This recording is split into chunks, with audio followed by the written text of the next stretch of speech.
There we go. Great. Let me see. So I think I'm recording now. So okay, great. Good. So everyone, I have with me for a second time Paul van der Klee. Paul, welcome to the discussion. Good to be here.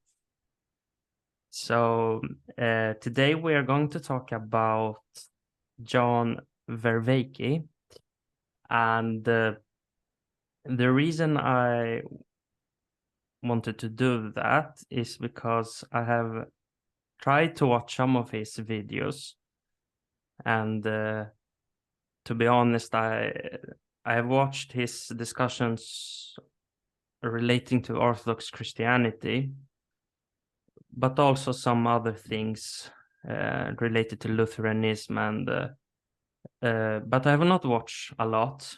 But I think my feeling watching or listening to him was that he's using many Greek words. Oh, and that's true. and his vocabulary is a bit complex, and it's not always easy to understand his jargon, let's say. So what I would like to accomplish with this interview is to give a, let's say, a introduction to his thought, and I think how did I frame the, like John Vervaeke for dummies, let's say, and I'm the dummy here, so no one needs to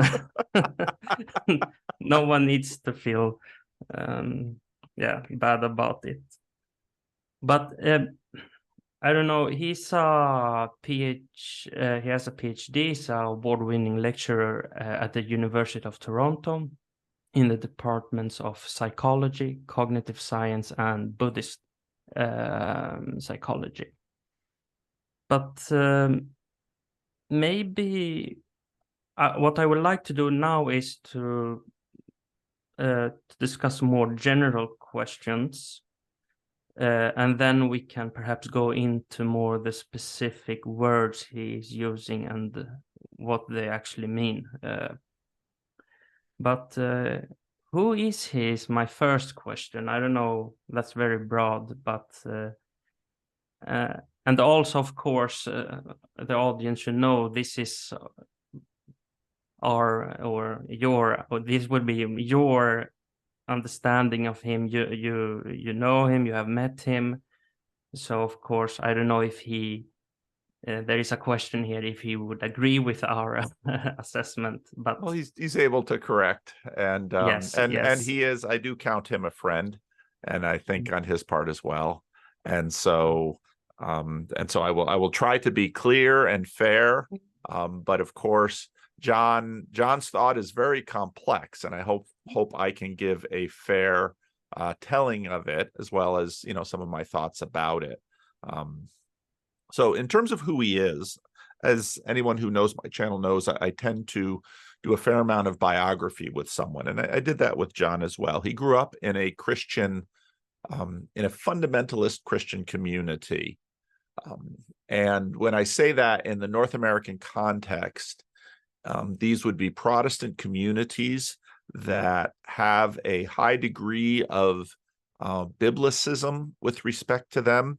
He's mentioned before that part of the trauma that he experienced as a young man in that community was in terms of their belief about the rapture. And this is a dispensationalism is a movement that really took hold in some Protestant groups in England and America in the 19th century. And there's a lot that I could say about dispensationalism, but one of their eschatological beliefs is the rapture. And this idea is that God will take some of his saints up to heaven before a tribulation happens on the earth. And so some dispensational groups pay a lot of attention to this idea. And apparently there was this became, and this has become a source of anxiety for some people, that Suddenly people seem missing. There was a joke in my college once. Although the Christian Reformed people are not dispensationalists, there was someone going to Calvin College on the floor that was a dispensationalist, and the floor decided to sort of play a trick on him. So they all left, and he was the only one looking around for all of his roommates. He thought all the Christian Reformed people had been raptured, and he was left behind. So that was something that he found traumatic. Also, Jesus has this quote about the unforgivable sin, and he had questions about that, and because he had a fair amount of anxiety as whether he had committed this unforgivable sin and if he himself would be subject to hell because of it. And the kinds of answers he got from his community weren't terribly satisfactory.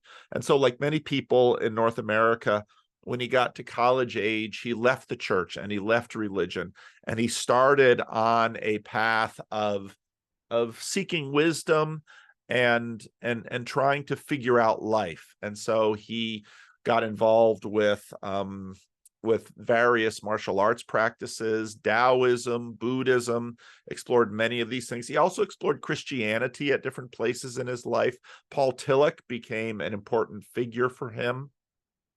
And he explored a lot of practices, including meditation and such. All of this in many ways to sort of bring peace to his soul and to make sense of the world. He also he studied a lot of philosophy and then psychology, and in fact founded the Department of Cognitive Science at the University of Toronto to really try to take all of both the wisdom tradition, of course, there's a lot of Greeks there, that's why he uses a lot of Greek words, and the religious traditions to sort of put them together. And at the same time, he also began to notice what he called a meaning crisis, that increasingly public society in North America seemed less and less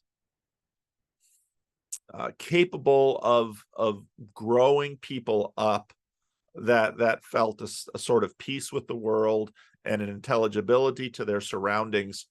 And he saw this rise in suicide, in anxiety, in depression, in isolation, in divorce, in domicide, as he calls it, which is sort of losing your home. He saw this as a function of the loss of these legacy and traditional religions.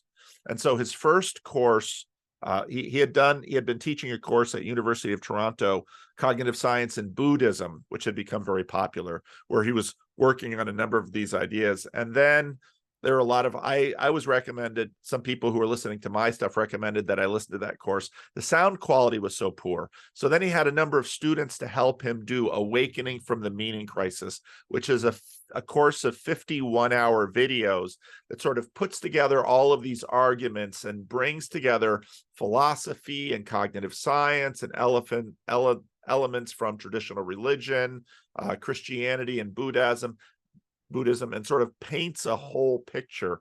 And that, along with his friendships with Jonathan Pageau and Jordan Peterson, sort of began to put him on the map in this space about talking about the meaning crisis. And especially because Jordan Peterson sort of carved this new conversation in big terms. Jonathan Pageau captured a lot of tension in terms of symbolism, and then also a lot of people who are interested in orthodoxy. And John Vervaeke spoke to a lot of people who say we're leaving traditional religions, legacy religions, organized religions, and we're thinking in terms of science, or maybe people who had been exploring other kinds of thought, integral theory, some things that we might categorize as New Age, and really affording a vocabulary for people to try to look at this stuff without, let's say, a religious tradition and the vocabulary that a religious tradition offers. And early on, Jonathan Pageau first sort of started talking to him. He had written a book with Christopher Mastropietro about zombies. That caught Jonathan Pageau's attention and some other people, and then other people pointed him to me. And so that's where the conversation sort of began.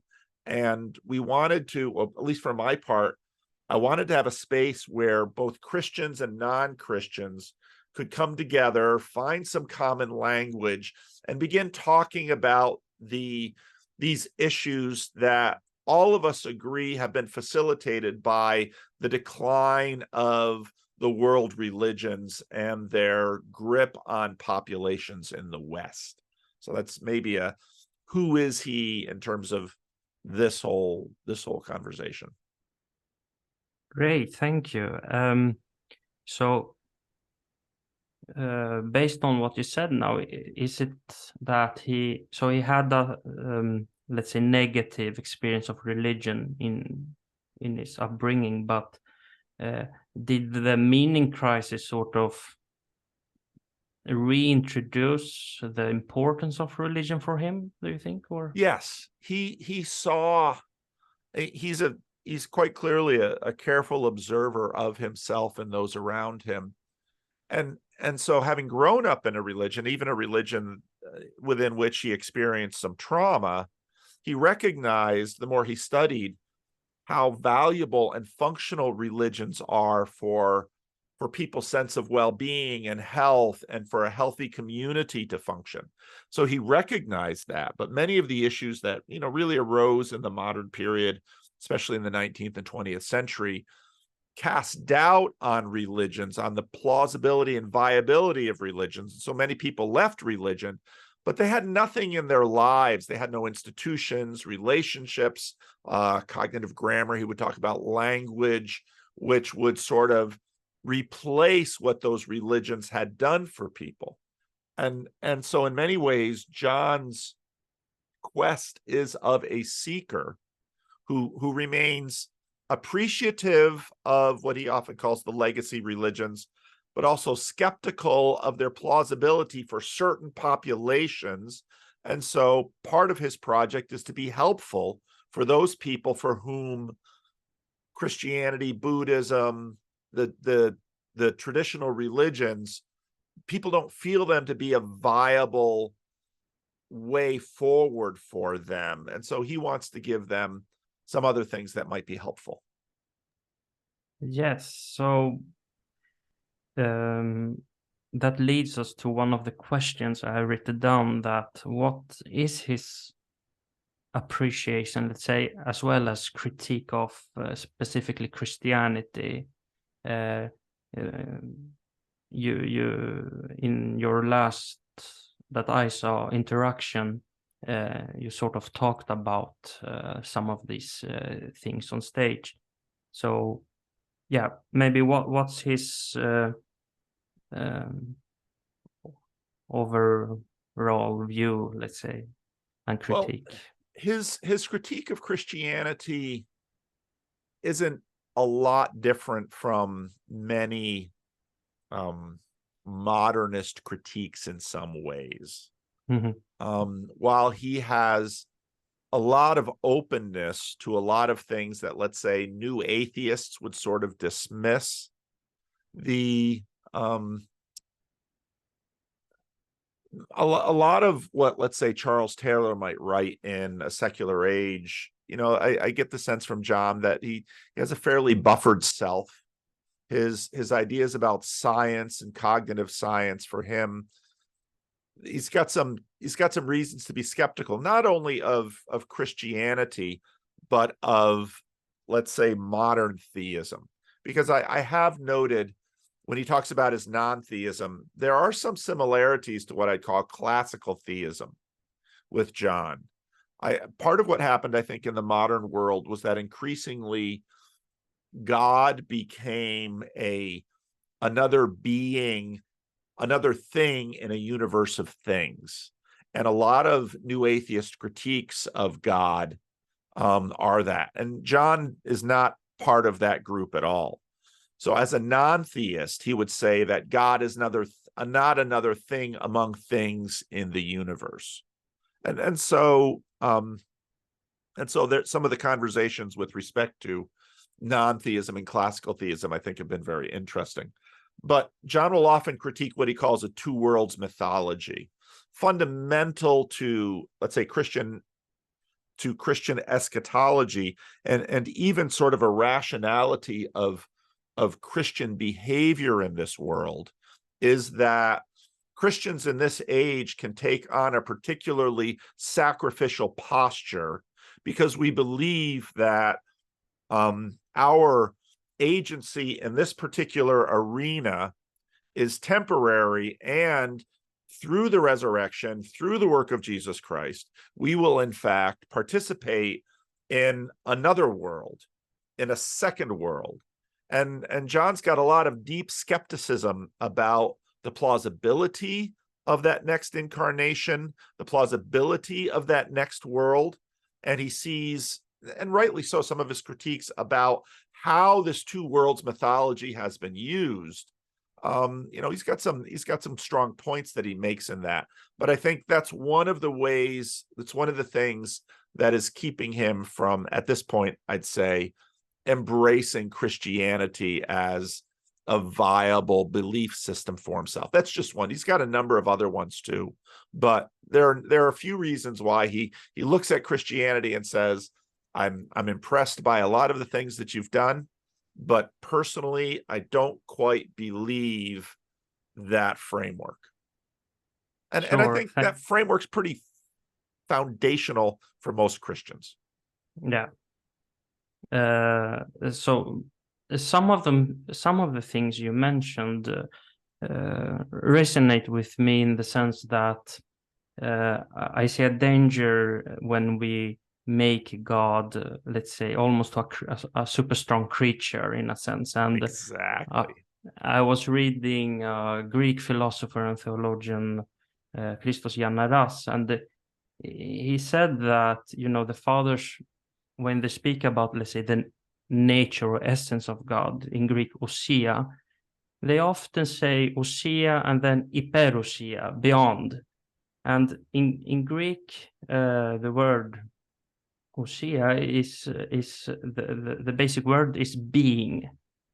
So to say that God has being becomes sort of sure in a sense, but he is being. So we want to go beyond, and we, you and me and everything else, are participating in his being. So I think he has, as you said, I think there he's actually onto something important. But let us take a step back, and I would like to ask you, how did you hear or perhaps meet him the first time? So one of the people that was listening to my videos, this is a common thing. I because of sort of how my channel emerged and what I like to do, which is sort of watch other people make stuff and then react to it and comment on it. A lot of the people who watch my channel are watching other channels, and they're like, "Ooh, talk about this person, talk about that person. I want to know what you think about this." And so actually a man in South Africa had been quite persistent. I'd done a number of conversations with him offline, and he said, "Oh, there's another guy in Toronto, a colleague of Jordan Peterson, who's got some really interesting stuff. And this particular individual is very philosophical."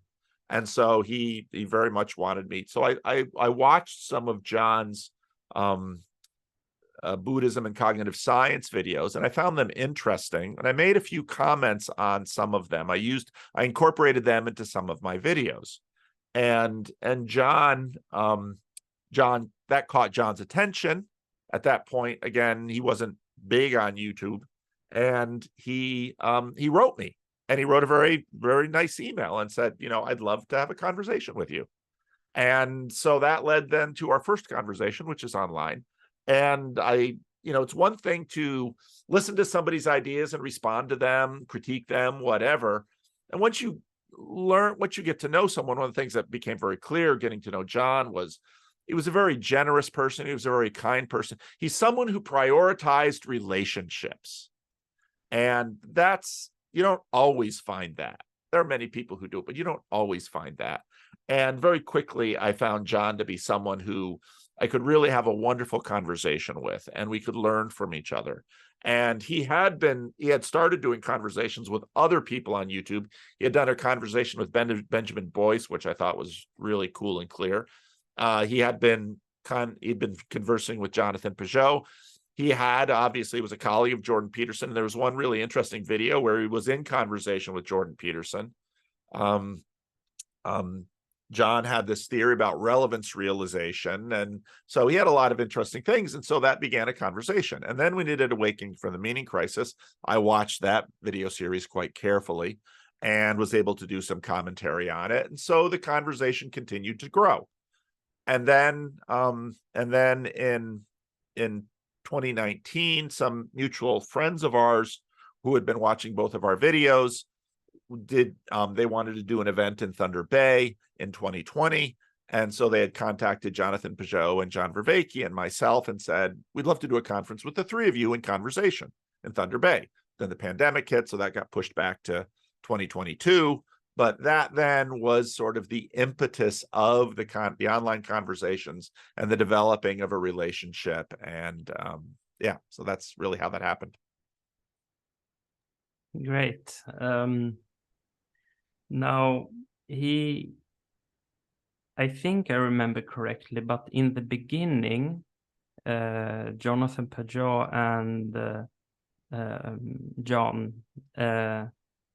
had some disagreement of some sort. I think it was on the before they knew each other on the Twitter on some stuff, but it seems like since they have started to talk with each other, they have started to understand each other better, learn from each other, and their relationship has actually grown to something I would say beautiful and enlightening. But I don't know if you're familiar with that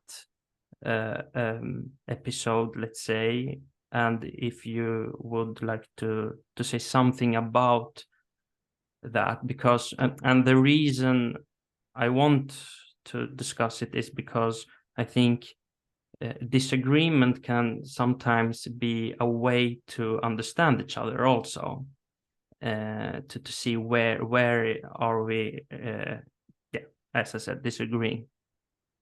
So I don't know about any early sort of Twitter fight. I think, and I'm skeptical about that because my recollection, and again, this is off the top of my head, so I may be wrong. My recollection is that John Vervaeke joined Twitter quite late. But there are things that John and Jonathan and myself disagree on.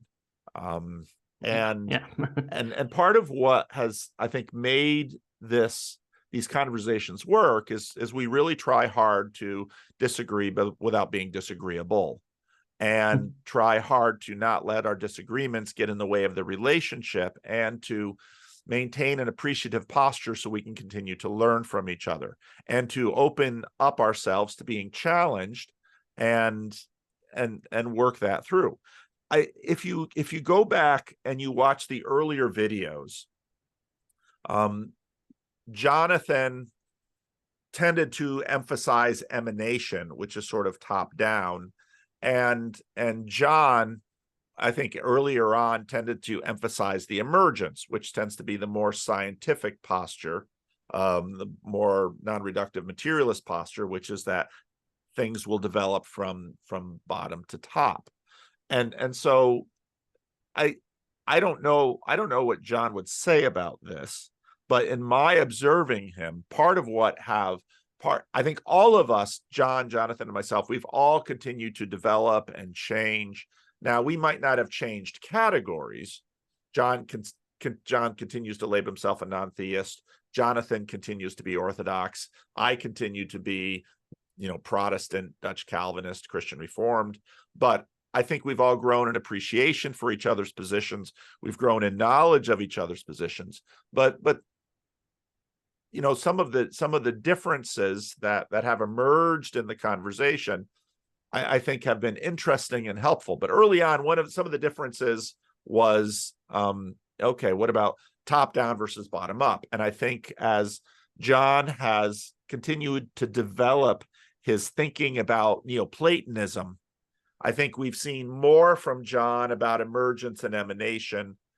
And I think John has also one of the things that John has started talking about over the last couple of years has been sort of this idea of a Silk Road, that maybe Neoplatonism, because there's so much Neoplatonism built into Christian history, Augustine, some of the Eastern Church Fathers. So if you have enough of that sort of commonality below, well, then maybe we can actually have some conversations. But no, there continue to be, a lot of differences between all of our positions. But and obviously, a big line would be Christianity. So John and Jonathan and I are both on the Christian line, and John continues to be a non-theist. And so, but to me, those kinds of differences make the relationships interesting, as long as the way we go about talking about the differences arises in something that all of us can say, I may have left the conversation not necessarily agreeing with all of his points, but I've certainly learned, and I certainly appreciate it. And this is probably continuing to evolve my thoughts on a number of points as well. So I think that's really been key to the relationship. Yeah, no, it's so interesting, many of these topics. And when you mentioned, emergence and bottom up or immanence, let's say, I was thinking about the same discussion as I can at least see in biology when it comes to the cell, let's say, because it's not simply that DNA is replicating. It's also that the cell is going down and correcting when the DNA sequence is making something wrong. So there is this both direction, let's say. And of course we have the discussion of conscience. What is conscience? Is it something emerging from biology, or is it something prior?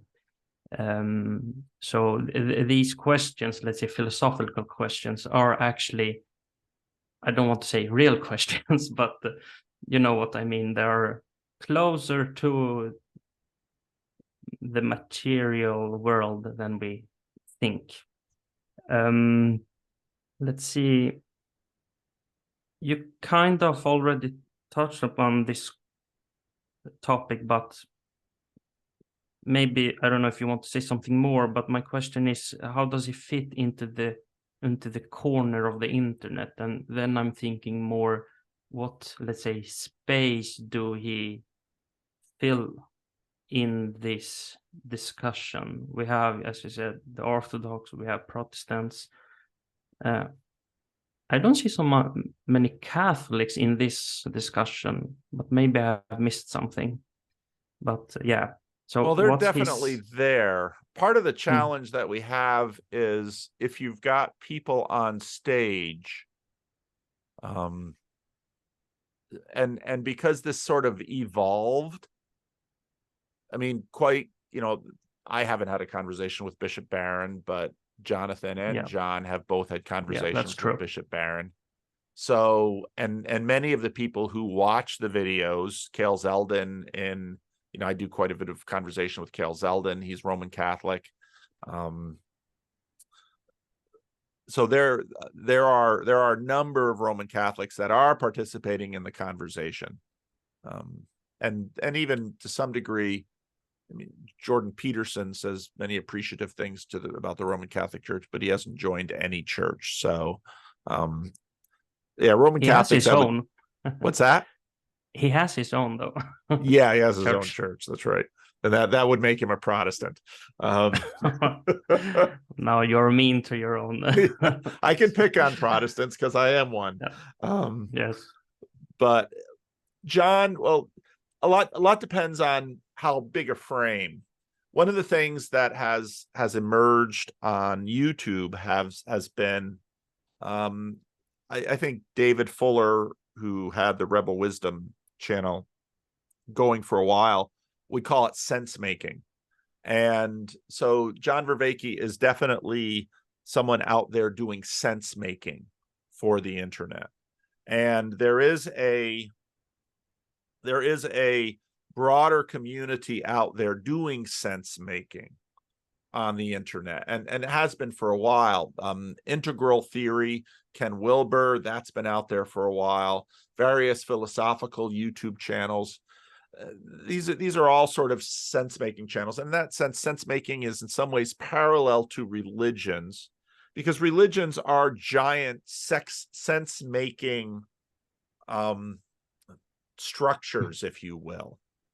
And philosophy in some ways is parallel. And Vervaeke has been very good on noting that that philosophies in some ways there's some ways that philosophies were analogous to religion. And so if you look at John's After Socrates series, he very much pushes on that there's a religious sense to Plato and Socrates and Aristotle, and obviously some of the other schools as well, the Pythagorean school, all of these things.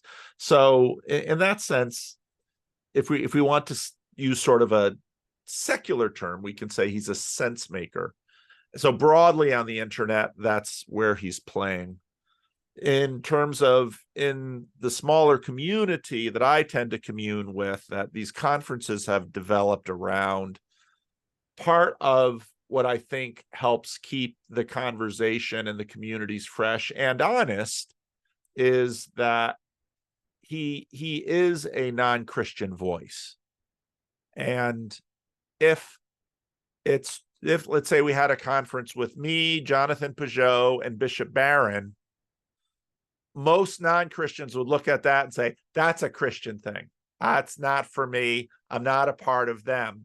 But John's participation in it says to non-Christians who are trying to do sense-making, I have a part here.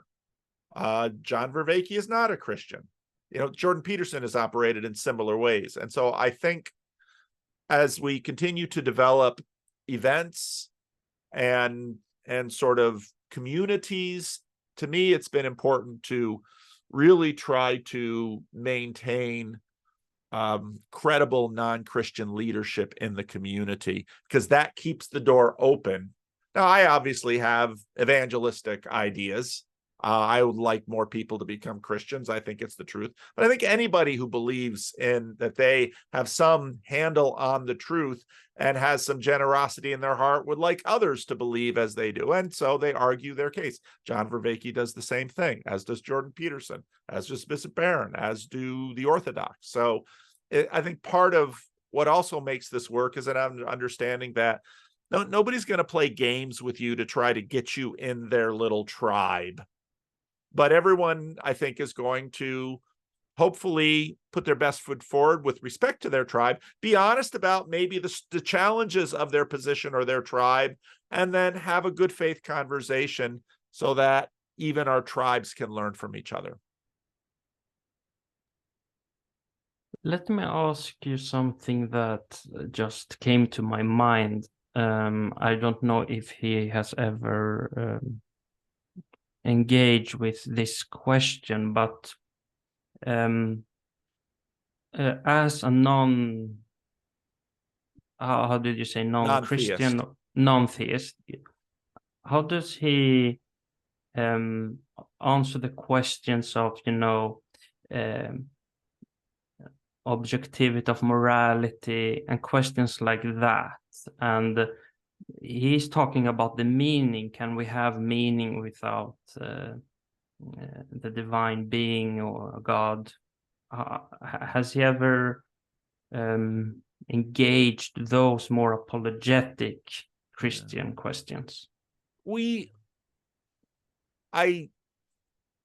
acts like a moral realist. We've never really talked about moral realism. And I think he would agree with moral realism, but we've never, I suspect he, like many non-theists, would talk about the moral realism of being, and it would derive from there. I suspect, but he and I have never conversed about this. But like I said, he acts like a moral realist. He's a deeply moral man, and he's a deeply thoughtful man. And so I'm sure he's thought this through. It's just not been a topic focus of our conversations. Yeah. Every time I have listened to him or watch him on YouTube, I feel like he's a very humble person. And you can actually see that, because sometimes we Christians have a caricature of atheists, and we say he's that, not an atheist. He's very clear about that. Okay. Non-theist. Thank you for this whole episode is about understanding his use of language, so this is great. A non-theist, let's say, we have some caricatures perhaps,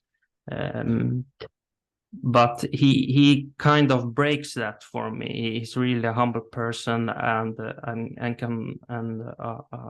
yeah, so and an inspiration. Maybe we can move on to more the specific questions I have. And the first is, we have kind of talked about this already, but what is his main focus, the core of his message? Yeah, I think the core of his message is even though he's an academic and he's a scientist and he practices that, like Peterson, I think the core of his message is he wants to promote human flourishing and well-being. And so to address the meaning crisis, he wants to make accessible for people what he'd say would be an ecology of practices, which would help people. Again, when you look at he has an early video with Christopher Mastropietro about the symptomology of the meaning crisis. Depression, anxiety, breakdown of community. He very much wants to see the product of his efforts be, fairly common image that most of us would share of what human flourishing looks like. Now, again, as religious people, we would, even within our own traditions, have some of our own particular language about new life in Christ, religious language that gets at this idea of human flourishing. His language would be more secular, but that's what he wants. He wants to help people. He wants to help people do better.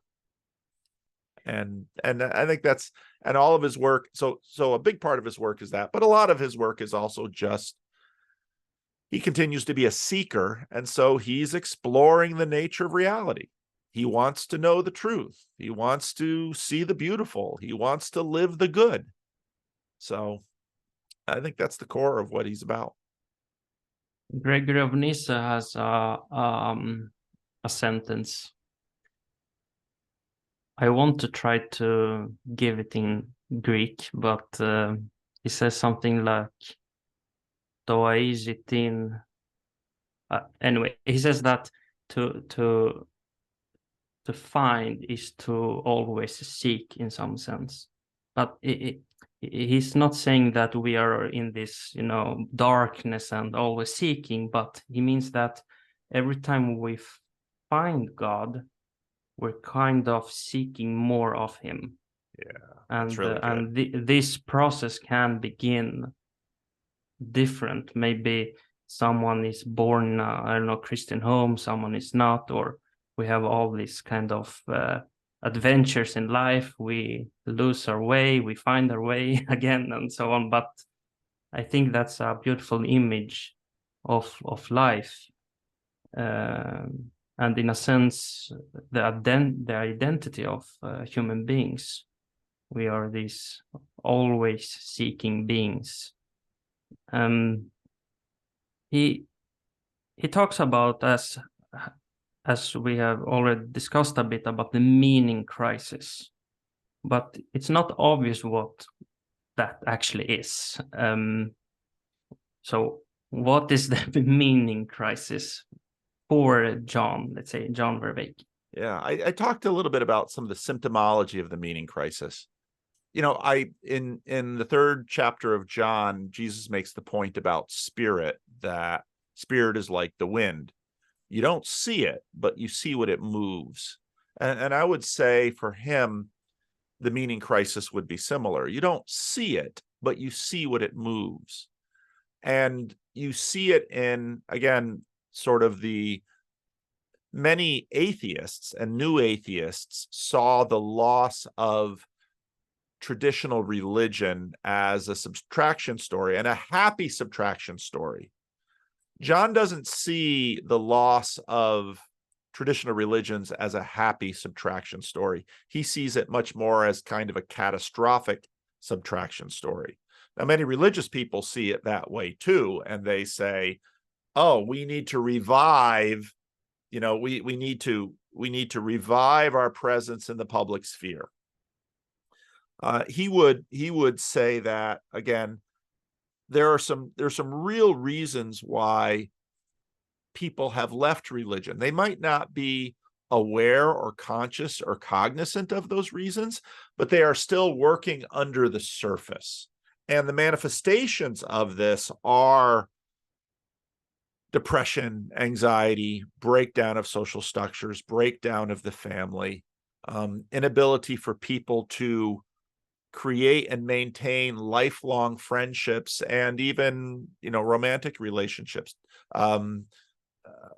Contagion of divorce, let's say, because divorce can be contagious, would be a symptom of the meaning crisis. I just finished watching a TV show, a TV streaming show called Mrs. Davis that Bishop Barron had made a comment on, and part of that was in, even a semi-silly show like Mrs. Davis notes that people lack meaning. Viktor Frankl established a psychological school about the loss of meaning. People can't live without meaning. Jordan Peterson, of course, has nailed this home. And part of what happened in the wake of atheism is nihilism. The belief nihilism basically says nothing means anything. And, even the existential school in some ways attempted to address nihilism. And so in many ways, this pervasive, contagious nihilism would be something very similar to a meaning crisis. So is he talking about a meaning, an overall meaning, let's say, or is he more talking about the meaning we as individuals, let's say, find in our context that we live in, or perhaps both? Both. It's part of the package of, let's say, biblical religion, I'll say that to try and make it as broad as possible, is to love, I almost used a Protestant thing, is to love the Lord your God with all your heart, soul, mind, and strength, and love your neighbor as yourself. And, the roots of that are in the Torah as well. And this mission that we've been given, whether it's sort of a covenantal mission that comes out of the law of God in the Old Testament for Jews, or it's this kingdom vision that Jesus puts us on the road to, that's, if you're born into that, you've already been given, along with all of the sort of practical survival things we must do to maintain body and soul together. We've been given a tremendous amount of mission, and this mission has energized, civilization in Europe and beyond. And, well, now there are many elements to the meaning crisis, part of which is affluence. Some people live meaningless lives because they can afford to. When I worked overseas in a very poor part of the world, I didn't see much of a meaning crisis because they couldn't afford one. They had to work every day just to have enough food on the table. They had a very meaningful existence, but it was just survival.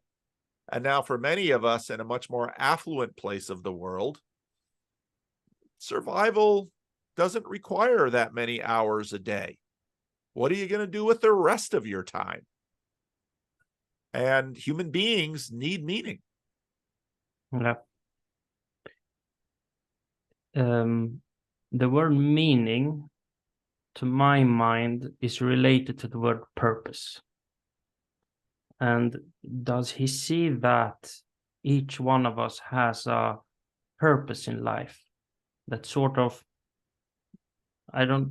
comes in a sense from above? I'm pressing the non-theistic. I know why. Yes, because that's part of the,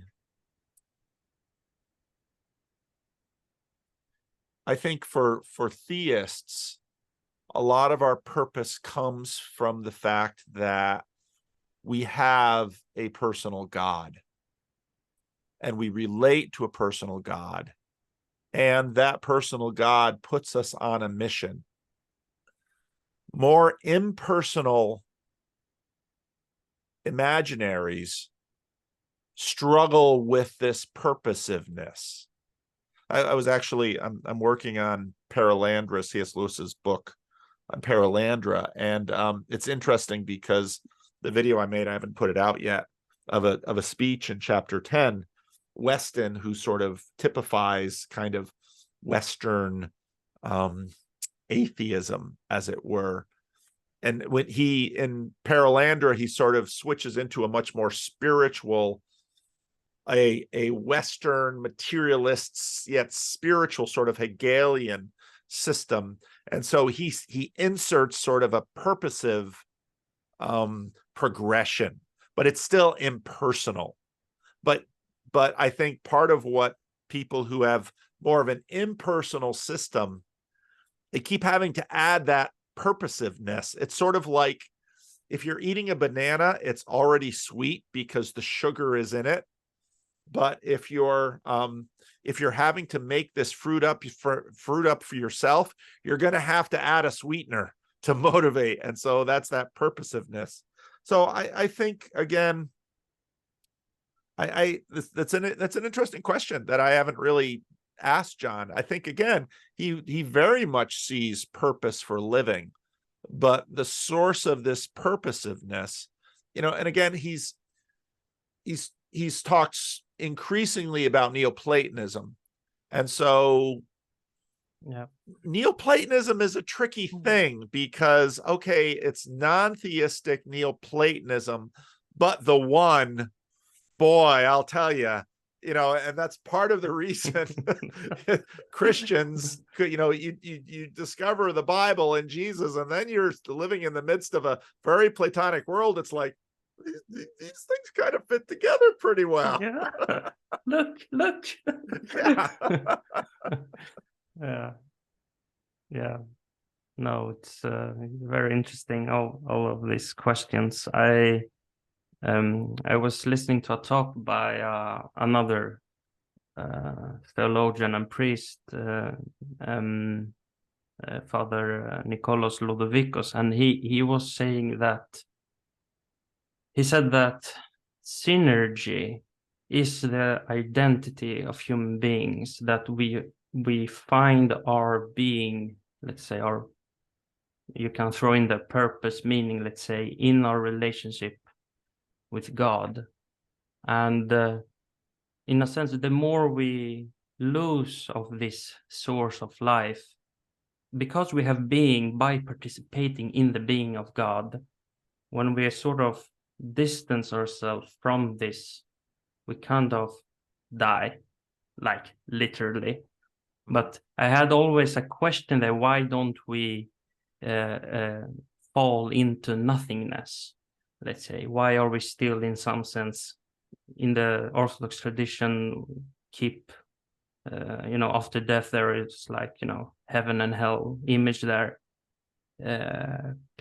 but yeah, so why don't we really turn into nothing again? And I think Ludovicus, he resolved that question for me with poetry. He said that God created us out of nothing or non-being, but we don't know the way back.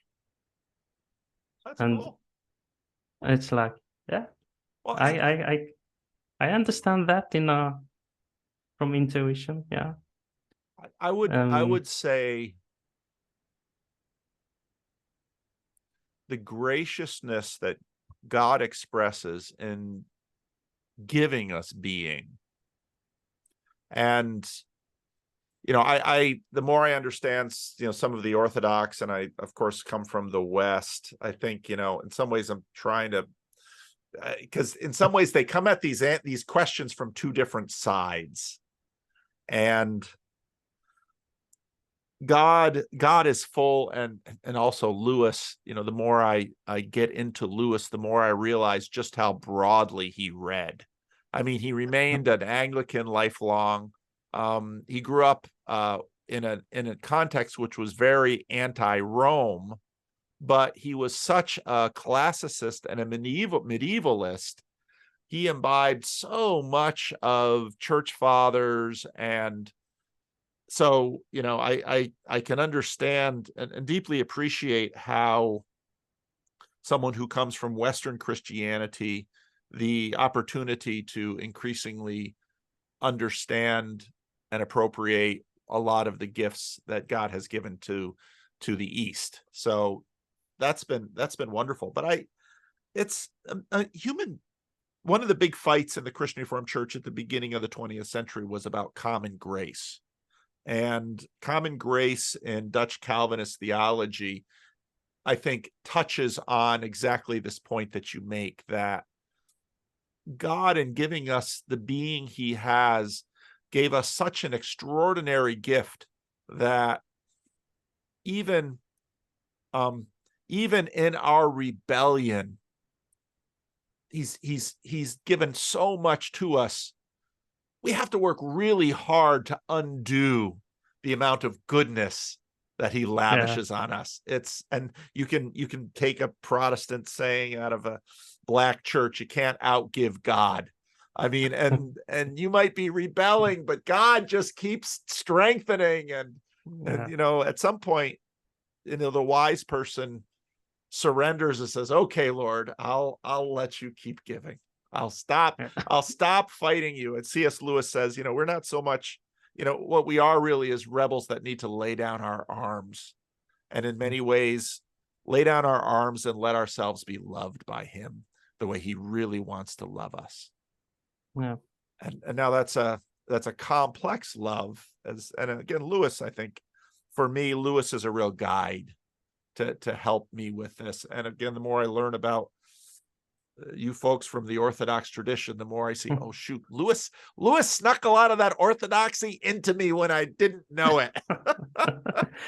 Yeah, I have actually read, I don't know, 4, 5, 6 books of his. So he's not only like speaking truth.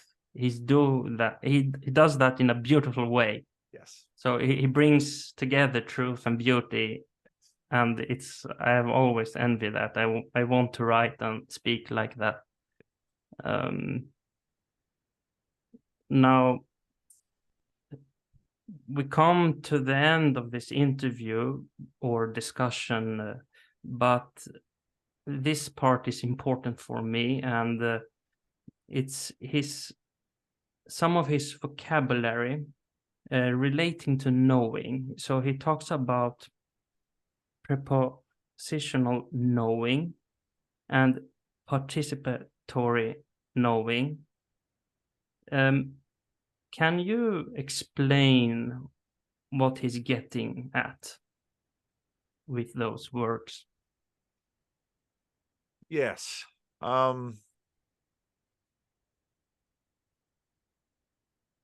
This has a lot to do with Greece is interesting because you're right on the cusp of East and West. You're sort of on the western border of East. And so, you Greeks, you hold such an interesting and important space. Part of what happened in Western theology and Western philosophy, and especially in modernity, was a privileging of the propositional, a certain way of knowing. And this privilege afforded some real good things in terms of the scientific method, in terms of technological breakthroughs, in terms of political structures. But it was always, it was always a reach whose balance would eventually need to be corrected. For example, if I want to reach, there's a can here. If I want to reach and reach and reach, if you think about civilizations as very long-lived things, civilization in the West took about 500 years of reaching along the propositional line, and we've gained some lovely things. We've gained some lovely Dutch Wilhelmina mints, and that's fine. But there comes a point when you have to regain your posture and regain your balance. And as modernity recedes, we're at that point. And so what John did as sort of a mnemonic device to help us remember is he's talked about 4 P's of knowing, because one way of knowing is, this is a white can. That's propositional knowing. The can is white. Okay. How about procedural knowing? Well, there's a graspability to this can, affordance he'll talk about. And just by the shape of the can and psychology deeply built into us, when I see this can, I don't have to sit here and cognitively, propositionally try to figure out the can. I grasp it. And the can, in fact, has been shaped in such a way, in such a size, so that it is graspable. If the can was this big and this flat, well then, so that's sort of that's a procedural thing. And in fact, we have a lot of procedural knowing, which is different from our propositional. You can tell someone how to swim, but they won't do it until they get in the water. They can't learn it. You can't learn how to swim without water. You just can't. It's a procedural form of knowledge. And it's different from propositional, that the can is white. So, and then there's perspectival. And perspectival is, Wilhelmina mints. These are something that in the Christian Reformed Church, children would be given to help them sit through the service. And in fact, let's see how the camera can focus, cover my face. You've got a little picture of the Queen Wilhelmina right there on the mint. And so there's a perspectival way of knowing. Maybe the reason that the CRC people gave their children the Wilhelmina mint was because, so the procedural and the perspectival are very deeply connected, is because they wanted them to love the Queen, and they wanted them to have fond memories. They wanted them to feel Dutch. And so in the Christian Reformed Church, you eat a Wilhelmina mint. And I would dare bet that in your churches, there are many, many things that, even though you might share theology with churches in Ukraine and Russia, in the Antiochian traditions, all over the place, there's some particularities about your Greekness and your religion. And so there's a perspectival, and you look at Orthodoxy through Greek lenses. And so that's a different kind of knowing, again, than propositional. And you can sit there with propositions and try to lay it out, but I can try to maybe write poetry about the wonders of Wilhelmina peppermints. And actually, my mother didn't usually give us these. She gave us a different brand growing up, but I got peppermints in church as a little boy, and almost everybody in the Christian Reformed Church did. And that also sort of leads us into participatory, because there suddenly, this is a different kind of knowledge again. And when you look at it, there's in some ways a divide because of the reach that happens in modernity of the propositional was so privileged that the procedural, the perspectival, and the participatory sort of all come around and clump. You know what it's like to go to church, because when you go to church, you notice your body starts doing things. And especially, I would imagine, in a tradition like yours, you know when to bow and when to go when to go prostrate. You know how to move. You know where to look. You know what to do. You don't even think about it. You just know what to do. That's all knowledge. And then suddenly, when you're there in the communion of the saints in the church, God is present because you're all together. And if you were to walk into that building at a different time in a different place, it would be a very different experience. And now you can, we're trying to describe this right now with very propositional language, but we both know that the description of it is insufficient in the way that, okay, so you lay in the water and you move your arms a certain way. It's not swimming. Swimming involves, if you're swimming in the ocean, it's participatory because there's a current, and it's perspectival, it's procedural, but the water is still wet. And so what he does with that is to say, and cognitive science had recognized this, that there's knowledge in the universe is far more than just what we can distill down into these propositional statements. And that's a really helpful thing if we want to understand why two groups of people can't get along. Oh, they might have a whole bunch of their propositions lined up, but going to church without mints, it's just not the same. Yeah, this is good. Yeah. In a sense, I think cataphatic and apophatic theology tries to deal with some of these. We say things about God that are true, but we are also constantly reminding ourselves that these words don't encapsulate the divine. Now, I remember, and I think that's a good description, because of course the West tends to be much more cataphatic, and that so it was always funny when you're studying. So God is beyond us. Here are his attributes. It's like, wait a minute, how the attributes are so no, you're exactly right. Yeah, I think though, also in the East, we have a cataphatic theology, but that goes more to when we talk about the energies of God. So there we have in a sense, a very radical cataphatic theology, that we actually can participate in the life of God without ever becoming God in our nature. But as I said before, I think, like Gregor of Nyssa is saying, that still there is God is infinite in a sense. We will never reach, the end of God. It's like, here it is, you have seen it all.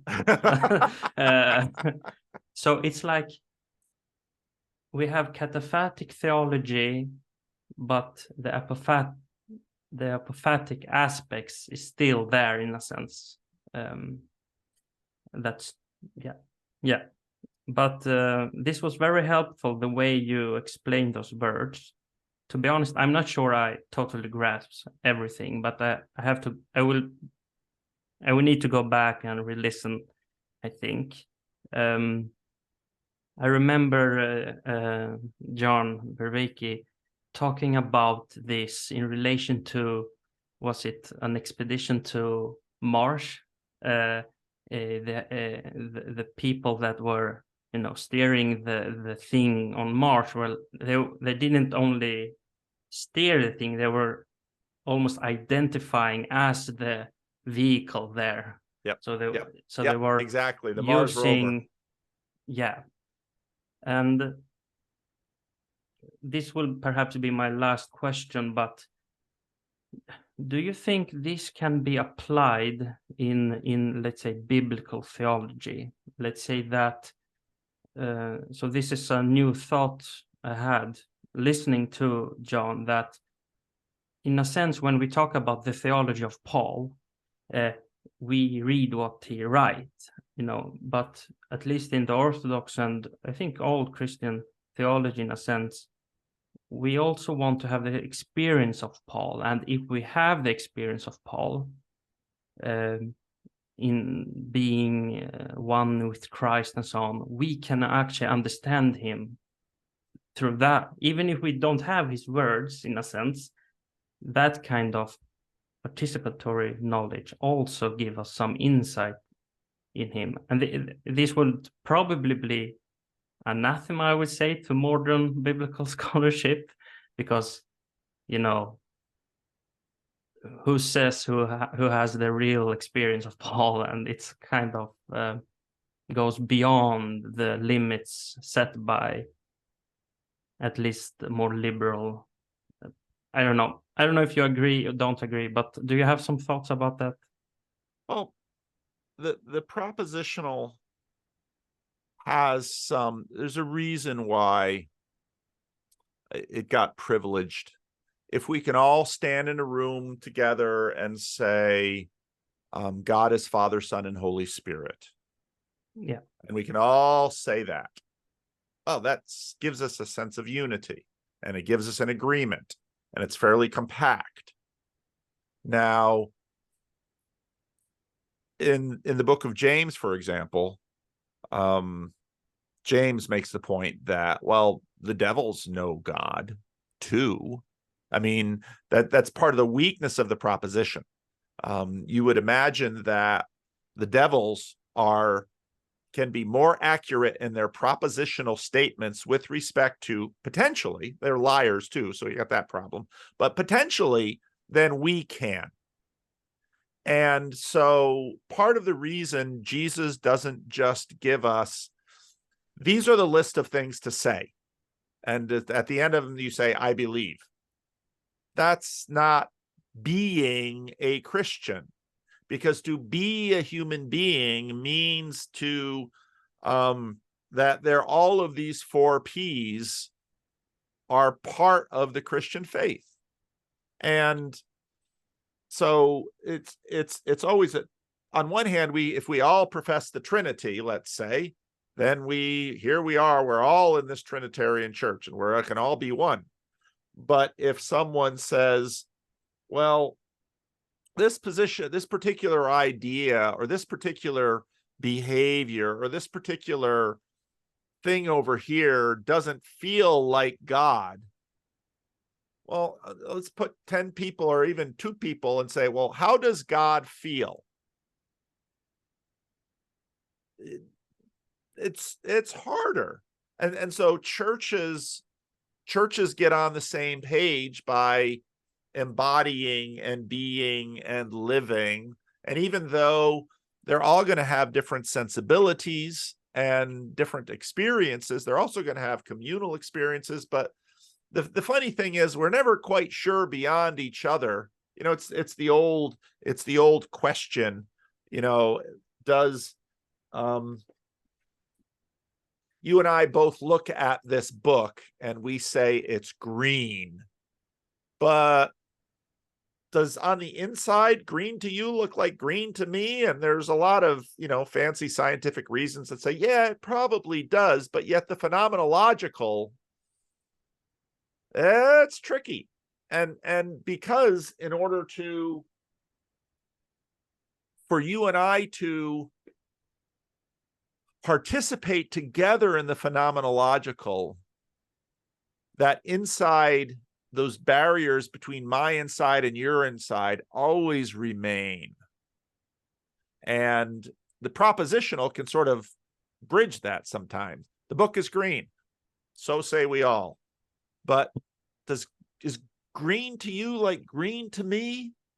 And because our relationship with God is so expansive in terms of how we think, how we feel, all colors, all kinds of different things, it's always going to engage all of the 4 Ps. And even though it's hard for us to go beyond the propositional, if we want to have real shortcuts to certain kinds of unity. Yeah. I think in a sense, words have the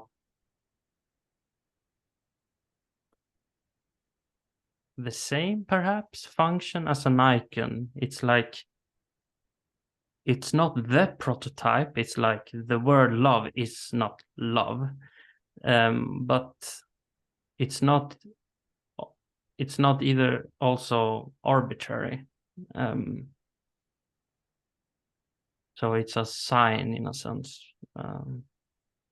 We can't even quite figure out what words. We sort of know what they are and we sort of know what they do, but even in this, so Spanish, Latin, many languages have saber, like in Spanish it's saber and conocer. To know that is different than to know my partner or know my wife or know my children or know my church. We sort of all have them. You probably, I don't know, contemporary Greek, but you've got lots of words for knowing. I know that. And they've all got their own, elements to it. Yeah. So yeah, that's true. My teacher in Greece at the university said that about synonyms, that they're actually not exactly the same. There is a reason why an author chose this word and not a related term. So I think that goes to your point. Paul, I think that this was very helpful, and I realize now that when we ask questions like, what does John Vervaeke think, let's say, it's not only on the prepositional, did I say that right, level. It's actually also related to who is asking the questions. And because we're Christians, we're focusing on some things that we are interested in. So perhaps to atheists or, I don't know, Buddhists perhaps would ask other questions and highlight different aspects of his teaching, I think. And I think in a sense that's beautiful, because in a sense there is a depth in a person that can't be fully explored. There is always room to say, oh, you surprised me, or because we are complicated and we have not experienced everything that we can experience, and befriended everyone we can befriend. And so I think Lewis talked about that. When a person loses a friend, he loses a part of himself, because there is things that only your friends can bring out of you. Yep. And for better or worse, I suppose. Yep, that's true. Do you want to add anything that you think I totally missed that is important as to the discussion of John Vervaeke for Dummies? No, I think we hit the most salient parts. He's not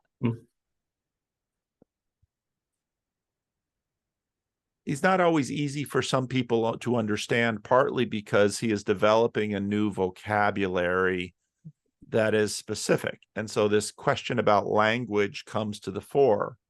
And when someone starts using a word or using a word in a different way, or taking like dialogos, and then you try to figure out, okay, now what are you just substituting that? And often when people listen to him, they misunderstand what he's doing.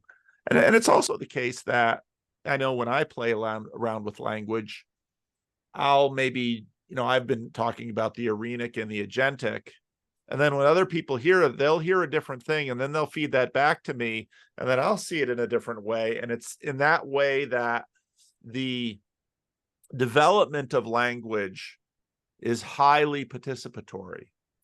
And it's been, this conversation has been going on for 4 or 5 years now, and we've developed a whole bunch of little insider language. And so part of the struggle that we're having is people come and they see something that grabs their imagination, their attention, and they say, oh, well, tell me more. And then it's like, okay, I'm going to need to just exactly what we're doing here, figure out, okay, how can I take this new inside and make it accessible to people from the outside, and have it intelligible, have it graspable, so that they then can actually, and the excitement of this is the participatory, because someone new comes along, picks it up and says, y'all been talking about it in this way, but did you ever notice this little I gotta hide my face with the camera. Come on, camera, you can do it. This little leaning church here on there. What's up with that? And that then goes back into the group, and that's the delight of the participatory, because new voices come in, and it's tough because once there's a certain number of voices, we all have our Dunbar numbers, we all have 24 hours in a day, and you're competing with all of that. But someone can bring a new thing in, and sometimes that new thing is procedural. So these events we're continuing to play around with the events and try new things and try new combinations, and then that feeds into this larger thing, which is itself hard to describe and hard to know exactly what's going on, partly because we're all seeing it from different angles too. So no, that's what's happening, and it's a lot of fun. And I know sometimes people, Christians rightly, tribes are important things.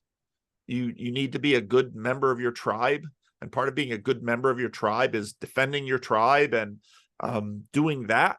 But for tribes to continue to be fresh and grow, the members have to both defend their tribe, but also figure out their semi-permeable membrane so that they can continue to grow and learn and develop. So that's just that's again, connecting to what your friend said was, as we go into God, we never exhaust God.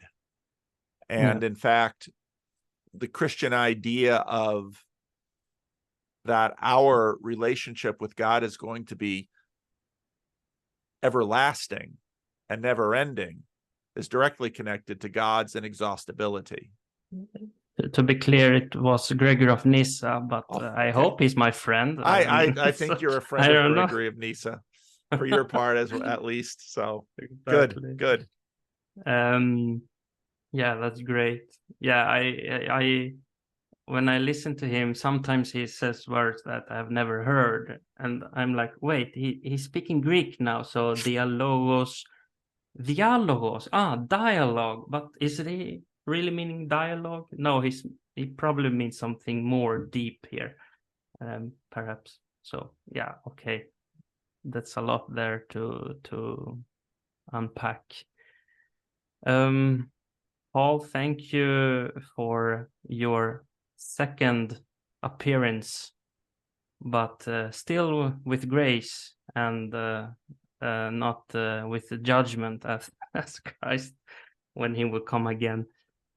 No, it's great fun, and I appreciate having the opportunity to I mean, it's a challenge to try to introduce somebody's thought to somebody else, and it's a good challenge. So I'll play this on my channel at some point too, and I think people will then have a sense of, because there's a lot of people who have these questions, and especially, I mean, you're a native Greek speaker, and so you're having to do this in English. If I had to do this in Spanish, oh, I don't know if I could do it. So it's a challenge. Yeah, thank you for that. Every time I rewatch an interview, I hear all the I don't know, not misspellings, but I say the words wrong and so on. But people are understanding, so that's great. Well, yeah, just have them do it in a different language for themselves and see how well they do. I've had the experience of butchering the Spanish language before in the context of all native speakers and saying some things to watch them bust out laughing because I said it completely wrong. So there is no prepositional knowing when you speak Spanish. Nope, there is none. No. There is none. So okay, great. Thank you, John. Everyone.